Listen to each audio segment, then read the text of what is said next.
आशिष राजे गायकवाड आपल्या सोबत आहेत। मनोज जरांगे पाटील यांची बाजू प्रभावीपणे तुम्ही मांडाल अशी अपेक्षा होती।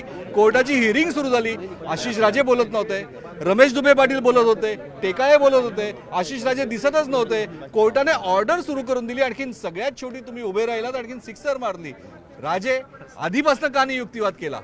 असं आहे, काही गोष्टी बोलायच्या असतात, काही गोष्टी बोलायच्या नसतात आणि सगळ्याच गोष्टी आपण दादांच्या तब्येत आपल्याला माहिती आहे। मी सकाळीच याविषयी सगळी माहिती घेण्यासाठी गेलो, कारण ती अमेंडेड पिटिशन आमच्याकडे आलेली नाही। ते जरी म्हणत असले दिली आहे, दादांची अवस्थाच नाही आहे आणि ते दादांना त्यातल्या काही गोष्टी समजतीलच असंही नाही, ते इंग्रजीमध्ये आहे आणि तुम्हाला हे माहिती आहे मराठीत असेल तर, आणि दादा तेवढे हुशार आहेत। या गोष्टी समजून घेण्यासाठी जेव्हा मी गेलो, माझं बोलणं होऊ शकलं नाही आणि जुन्या याचिका बोर्डावर आहेत, तुम्ही बोर्ड बघू शकता। हो, पण तो त्या दरम्यान तर बरीच गडबड झाली ना। त्या दरम्यान कोर्टानं त्या हिअरिंग मध्ये मनोज जरांगे पाटील यांना सुनावलं, आंदोलकांच्या भूमिकेवर बोट उपस्थित केला आणि अनेक वेगळ्या प्रकारचे प्रश्नही उपस्थित केले की वेगवेगळ्या जागा त्यांनी कस काय अतिक्रमित केल्या, फक्त आझाद मैदान पुरतच त्यांना मर्यादित ठेवलं। मग 2 दिवसाच्या, मी आता मागाशी सांगितलं, 2 दिवसाच्या आंदोलनकर्त्यांच्या झालेल्या हाल अपेक्षा पाहून महाराष्ट्रातील तमाम ओबीसी, मुस्लिम,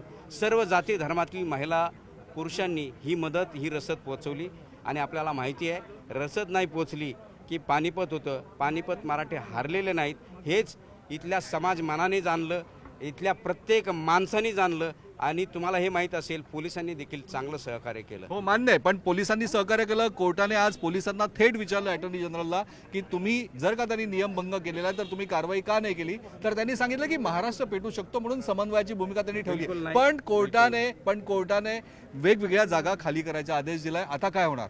आता असं आहे, आता बाकीच्या गोष्टी सांगितल्या जातात प्रशांतजी, परंतु तुम्ही हे सांगितलं जात नाही 6 वेळा 7 वेळा दादांना इथून मागचं आमरण उपोषण सोडवताना सरकारचे मंत्री, सरकारी अधिकारी लेखी म्हणणं घेऊन गेले होते। त्याबद्दल सरकारने काय कारवाई केली या गोष्टी कुणी सांगत नाही। तुम्ही या गोष्टीसुद्धा विचारल्या पाहिजेत, तर तुम्ही या गोष्टी प्राबल्याने विचारल्या पाहिजेत, प्राधान्याने विचारल्या पाहिजेत आणि याचं उत्तर सरकारकडून घेतलं पाहिजे मला विचारण्यापेक्षा। बरोबर आहे, तुमचा मुद्दा अत्यंत बरोबर आहे। आशिष राजे गायकवाड यांचे मुद्दे प्रभावी असतात, कोर्टात युक्तिवाद नक्कीच ते चांगला करतात। पण एक महत्त्वाची गोष्ट आहे की उद्या जर का काही झालंच नाही तर, कारण उद्या नियमित कोर्टासमोर याची सुनावणी होणार आहे, तोपर्यंत वेगवेगळे लोकेशन खाली करण्याचे आदेश दिलेले आहेत, मग काय? या गोष्टी आपल्याला गांभीर्याने घ्याव्या लागतील आणि या बाबतीत मला थोडासा तुम्ही जर जाऊ दिलं तर मी दादांशी या बाबतीत गांभीर्याने बोलेल। जर त्यांची अवस्था असेल, आम्हाला त्यांची शारीरिक, मानसिक आणि आरोग्याची काळजी आहे।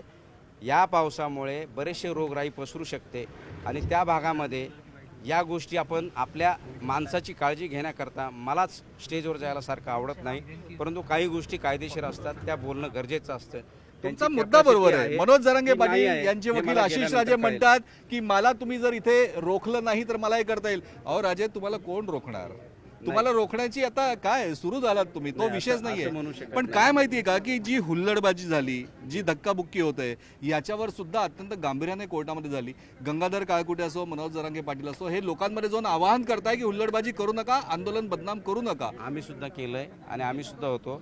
पोलीस प्रशासन सांगणार नाही, पण माझ्याकडे तसे व्हिडिओ आणि मला व्हिडिओ दाखवायला आवडत नाही। आम्ही यांच्यासारखा प्ले गेम करत नाही। आम्ही सरळ माणसं आहोत, मराठी आहोत। आम्ही देशाचं रक्षण आजही, पूर्वी केलं, आजही करू आणि भविष्यात देखील करू। हे जे घुसलेले लोक आहेत, जे हल्ला करतायत, याला वेगवेगळा रंग देत आहेत, या चुकीच्या गोष्टी आहेत आणि ह्या दादांनी कधीच मान्य केलेल्या नाहीत। तुम्ही निघाल्यापासून त्यांचे सगळे व्हिडिओ काढून, पण या धक्काबुक्कीचे बळी पत्रकारही होत आहे, महिला पत्रकार सुद्धा होत आहे, त्या ठिकाणी सुद्धा अडचण निर्माण होत आहे। तुम्हाला दादाने अधिकार दिलाय, तुम्हाला दादाने अधिकार दिलाय, संविधानाने अधिकार दिलाय, कायद्याने अधिकार दिलाय कारवाई करायचा। दादांनी स्पष्ट सगळ्या मीडिया पुढे सांगितलंय कारवाई करा, मारा। त्या महिलेला सांगितलं मार त्याच्या तोंडात, हे तुम्ही बघितलं पाहिजे, हेही सांगितलं पाहिजे, दाखवलं पाहिजे।